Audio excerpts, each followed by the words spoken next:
A computer is an educational device.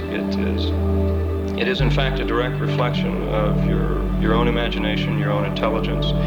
And once you are given the freedom in which to create things and to see the immediate response on the screen, then it becomes a very enjoyable experience. You go on to involve yourself in many other things. It seems to be a very fantastic and hypnotic field. Once you start, you just can't stop. It's something you can't explain.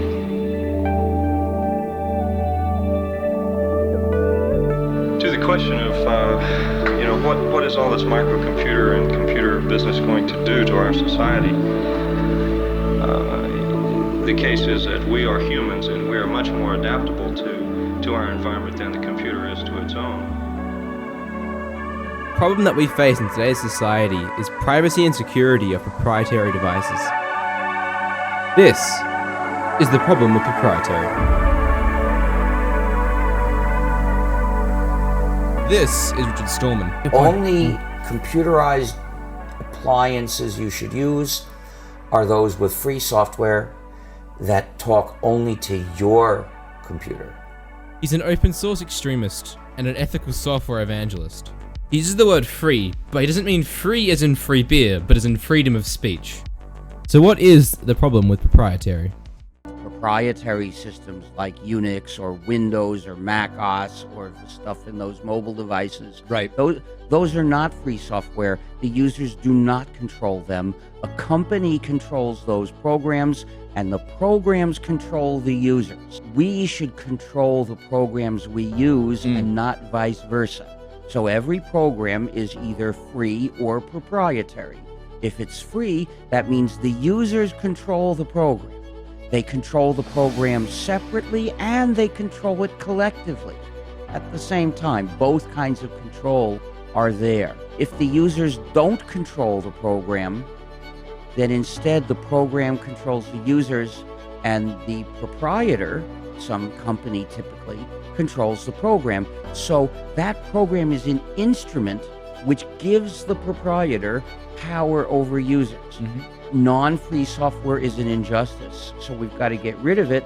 And nowadays, the proprietors intentionally put malicious functionalities into their proprietary software. Companies you've heard of, such as Microsoft, Apple, Amazon, Adobe, they put malicious functionalities in. They put in backdoors, meaning they can remotely control it, whether you like it or not. They put in surveillance functionalities that snoop on the users and send information. With a proprietary program, you can't trust the developer. Every proprietary program gives you zero security against its own proprietor. Now, the power that proprietary developers have, well, power corrupts. And they have total power over those users, and they know it, and they are thoroughly corrupt. I would say that putting in malicious functionalities is corruption. And if you want to see the full story about the malicious functionalities we know of, look at GNU.org/proprietary. There are dozens of examples there, each one with a reference in the press. So what are some things that you can do to take back your privacy and security? Number 1. Instead of Microsoft Word, try LibreOffice. It does everything the same, but without the price. Number 2. Instead of using Adobe Photoshop and Adobe Illustrator, try using GIMP and Krita. Number 3. This one's going to be a little bit controversial. Stop using macOS and Windows and try GNU plus Linux. Some good versions of Linux are Manjaro, Ubuntu, and Fedora. All are quite beginner friendly, coming in with many different appearances. They all have a GNOME flavor, which is like using a tablet on a computer. My friend Cody recently moved over to Linux, and he's been loving the freedom of open source. And that's it, 3 ways that you can take back your privacy and security.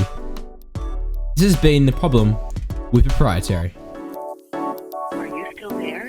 To delete this message, press 7. To save it in the archives, press 9. To hear more options, press 0. What are you talking about?